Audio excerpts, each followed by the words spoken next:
Hi friends, welcome to learning academy Kannada YouTube channel. ಮೊದಲು ಬರೀ ನಮ್ಮೊಂದು YouTube channel ನೋಡ್ತಾ ಇದ್ದರೆ ಅಥವಾ ಇಲ್ಲಿವರೆಗೂ ಸಬ್ಸ್ಕ್ರೈಬ್ ಮಾಡದೇ ಇದ್ದರೆ ಸಬ್ಸ್ಕ್ರೈಬ್ ಮಾಡಿ ಮತ್ತು ಸಪೋರ್ಟ್ ಮಾಡಿ ಅಂತ ಹೇಳ್ತಾ ಇವತ್ತಿನ ಒಂದು ವಿಡಿಯೋ ಬಂದುಬಿಟ್ಟು ಪೊಲೀಸ್ ಕಾನ್ಸ್ಟೇಬಲ್ ನೇಮಕಾತಿ ಯಾವಾಗ ಬರುತ್ತೆ ಎಂಬುದನ್ನು ನೋಡ್ತಾ ಹೋಗೋಣ.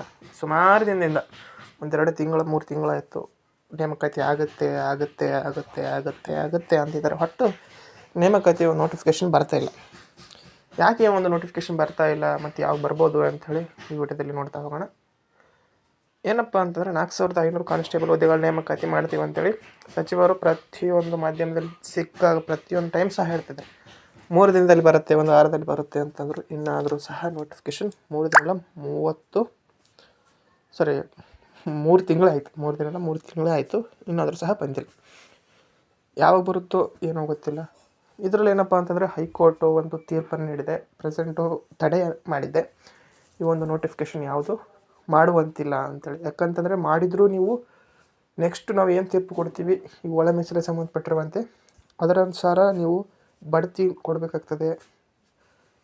ಒಳ ಮೀಸಲಾತಿ ಓಕೆ ಅಂತ ಕೊಟ್ಟರೆ ನೀವು ಇಲ್ಲಿ ನೇಮಕಾತಿ ಯಾವ ರೀತಿಯಾಗಿ ಮಾಡಿರ್ತೀರಿ, ಇವೆರಡು ಏನಾಗುತ್ತಪ್ಪ ಅಂತಂದರೆ ಗೊಂದಲಕ್ಕೀಡಾಗ್ತದೆ. ಆ ಒಂದು ಕಾರಣಕ್ಕಾಗಿ ಪ್ರೆಸೆಂಟು ಯಾವುದೇ ನೇಮಕಾತಿಯನ್ನು ಮಾಡುವಂತಿಲ್ಲ ಅಂಥೇಳಿ ಸರ್ಕಾರಕ್ಕೆ ಹಲವಾರು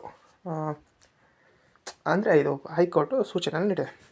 ಬಟ್ ಎಷ್ಟಂದರೆ 3-4 ತಿಂಗಳಾಯಿತು ನೋಟಿಫಿಕೇಷನ್ ಮಾಡ್ತೀವಿ ಅಂತ ಹೇಳ್ತಾರೆ. ಒಟ್ಟು ನೋಟಿಫಿಕೇಷನ್ ಬರ್ತಾಯಿಲ್ಲ. ಈ ನೋಟಿಫಿಕೇಷನ್ ಯಾವಾಗ ಬರುತ್ತೋ ಅಂತ ನೋಡ್ತಾ ಹೋಗೋದಾದರೆ ಇದಕ್ಕೆ ಸಂಬಂಧಿಸಿರುವಂಥ ಹಲವಾರು ರೀತಿಯಾದಂಥ ಹೋರಾಟಗಳು ಸಹ ಧಾರವಾಡದಲ್ಲಾಗಿರ್ಬೋದು, ಬೆಳಗಾವಿಯಲ್ಲಿ ಇವೆಲ್ಲ ಅವಲ್ಲಿ ನಡೀತಾ ಇವೆ.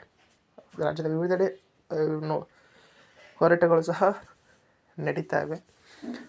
ಬಟ್ ಆದಷ್ಟು ಬೇಗ ನೋಟಿಫಿಕೇಷನ್ ಆಗಬೇಕು ಅಂತಂತಂದರೆ ಹೈಕೋರ್ಟ್ ಇದಕ್ಕೆ ಸಂಬಂಧಿಸಿರುವಂತಹ ಒಂದು ತೀರ್ಪನ್ನು ಅತಿ ಬೇಗ ನೀಡಬೇಕಾಗ್ತದೆ. ಇದಕ್ಕೆ ಸರ್ಕಾರವೂ ಸಹ ಒಂದು ಬೇಗ ನೇಮಕಾತಿಯನ್ನು ಮಾಡಿದರೆ ಎಷ್ಟೋ ಅಭ್ಯರ್ಥಿಗಳಿಗೆ ಏನಾಗ್ತದೆ ಅಂತಂದರೆ ಉಪಯುಕ್ತ ಆಗ್ತದೆ. ಓಕೆ, ಯಾರ್ಯಾರೆಲ್ಲ ಕಾಯ್ತಾ ಇದ್ದಾರೆ ಪೊಲೀಸ್ ಅಂತಲ್ಲ, ಎಲ್ಲ ಒಂದು ನೇಮಕಾತಿಗಳು ಸಹ 100% ನೋಡ್ತಾ ಹೋಗೋದಾದರೆ ಈ ವರ್ಷ ಅಂತೂ ನೇಮಕಾತಿ ಆಗೋಲ್ಲ. ಈ ವರ್ಷಕ್ಕೂ ಕೇವಲ ಒಂದು 20 ದಿನ ಇದೆ ಅಷ್ಟೇ.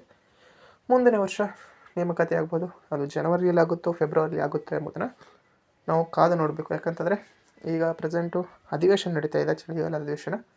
ಅದರಲ್ಲಿ ಏನೆಲ್ಲ ಬರ್ತಾ ಇವೆ ಅಪ್ಡೇಟು ಎಂಬುದನ್ನು ನೋಡಿ ಅದರ ಬಗ್ಗೆ ಮತ್ತೊಮ್ಮೆ ನಾನು ನಿಮಗೆ ವಿಡಿಯೋ ಮೂಲಕ ಅಪ್ಡೇಟನ್ನು ನೀಡ್ತೀನಿ ಅಂತ ಹೇಳ್ತಾ ಇದು ಇವತ್ತಿನ ವಿಡಿಯೋ ಆಗಿತ್ತು. ವಿಡಿಯೋ ಇಷ್ಟ ಲೈಕ್ ಮಾಡಿ, ಶೇರ್ ಮಾಡಿ ಮತ್ತು ಸಬ್ಸ್ಕ್ರೈಬ್ ಮಾಡಿ ಅಂತ ಹೇಳ್ತಾ ವಿಡಿಯೋ ಇಷ್ಟಕ್ಕಾಗಿ ಧನ್ಯವಾದ. Thanks for watching.